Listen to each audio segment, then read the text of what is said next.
Man is watching a concert when he suddenly realizes something is wrong. This huge concert with tens of thousands of people feels like it was made just for him, because on the surface, he is a kind and friendly father, but in reality, he is a serial killer known as the Butcher, and a killer's intuition is always sharp. Before long, Mike senses danger. He notices there are over 3,000 police officers at the concert. This was by no means the configuration of an ordinary concert. What scares him even more is that men wearing the same color clothes as him are being taken away by police one after another. Mike immediately knows something is very wrong. To escape as soon as possible, he goes to a shop during intermission. He pretends to be curious and asks the clerk why there are so many police officers. Only then does Mike learn the truth. The police are hunting a serial killer called the Butcher. This concert is actually a trap set to catch him. Mike feels a wave of fear, but he forces himself to stay calm, because he is the killer known as the Butcher. Knowing he cannot stay, Mike takes his daughter and looks for a way out, but every exit is guarded by police. Escape seems impossible. Just then, Mike sees a drunk woman on the stairs. To create chaos, he pushes the woman down the steps, although the police were quickly attracted. But when Mike tries to leave with his daughter, more officers arrive. With no choice, he returns to the seats with his daughter. He starts thinking of another escape plan. Soon, the star announces a mystery guest segment. As the platform rises, Mike gets an idea. Maybe he can escape through the lift underneath the stage. He tries to take his daughter to check it out, but she only cares about watching her idol perform. She refuses to leave. The platform closes, and Mike misses his chance. Unwilling to wait for arrest, he lies and says he needs the restroom. Jack sneaks away and talks to the same clerk again as before. During the conversation, he notices employee badges can open restricted doors. While the clerk is distracted, Mike steals the badge. In the subsequent conversation with the clerk, he learned an important piece of information. In order to avoid arresting the wrong person, the police had set a code word for all the staff. The code word was "Bless your heart." Mike was ecstatic to hear this. In order to leave as soon as possible, he slipped into the staff backstage, but immediately, he sees a group of SWAT officers planning the arrest. Mike didn't panic and passed through the group of SWAT officers in the name of pouring coffee, eavesdropping on their arrest plan. Before leaving, he also took a walkie-talkie. Back with his daughter, he listens to the police radio. The police described the suspect. The killer is a white man around 40 years old. He has a rabbit tattoo on his arm. Scared, Mike picked up a snap ring and covered his rabbit tattoo. After checking the venue map, he lies again. He tells his daughter his bank card is missing and tells her to stay put. Mike soon found an alarm switch on the map. After realizing it was a blind spot, Mike was ready to hit the alarm switch to create chaos and escape, but the police have already predicted this move. He's going to use the chaos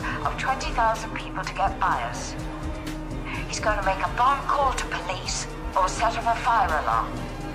Realizing that the police were not the easiest to deal with, Mike had to go to the lobby to look for another way out. He notices a deep fryer at a fried chicken shop. While no one is watching, he turns the heat to maximum. Then he ran off to the side and watched. When the employee returned to the frying pan, an accident happened. The bottle from nowhere in the frying pan exploded instantly. Everyone's attention is drawn to the accident. Taking this opportunity, Mike steals a worker's uniform and escapes to the rooftop. To his shock, police are guarding the roof as well. Fortunately, he knew the code word. Mike says he works at the fried chicken shop downstairs. He claims there was an explosion and he just